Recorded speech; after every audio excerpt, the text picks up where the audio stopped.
Hi friends, ఈరోజు మనం వినాయకుని కథ తెలుసుకుందాం. పార్వతమ్మ శివుడు కైలాసంలో నుంచి భూలోకంకి వెళ్ళాడని బాధతో ఉందంట. ఇంతలోకి సైనికులు వచ్చి ఏమైనా మీకు ఇబ్బందిగా ఉంటే శివుడు చెప్పమన్నాడని చెప్పారంట. అప్పుడు పార్వతమ్మ స్నానాంకని పసుపు తీస్తుంటే పసుపు మృదుగా ఉందని ఒక బొమ్మని చేసిందంట. చేసి దానికి ఏమైనా తక్కువగా ఉందని ఆలోచిస్తుంటే ప్రాణం ఒకటే తక్కువగా ఉందని ప్రాణం పోసిందంట. ప్రాణం పోస్తే దానికి వినాయకుడని పేరు పెట్టిందంట.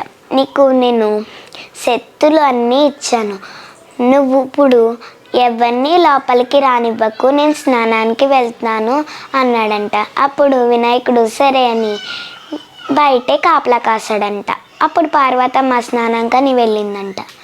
వినాయకుడు అలా కాపలా కాస్తుంటే శివుడు వచ్చాడంట. శివుడు వచ్చి వినాయక అడ్డులకు బాలక నేను లోపలికి వెళ్తాను అన్నదంట. వినాయకుడు నేను అమ్మ చెప్పిన మాట దేవతాటను అన్నాడంట.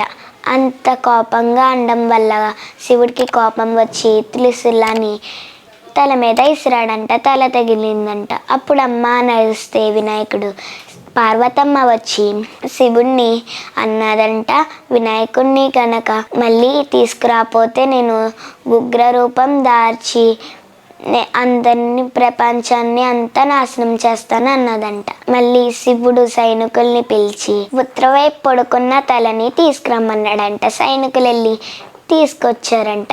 ఒక ఏనుగు తల దొరికితే తీసుకొచ్చారంట. అప్పుడు శివుడు వెంటనే అది అతికించి ప్రాణం పోసాడంట.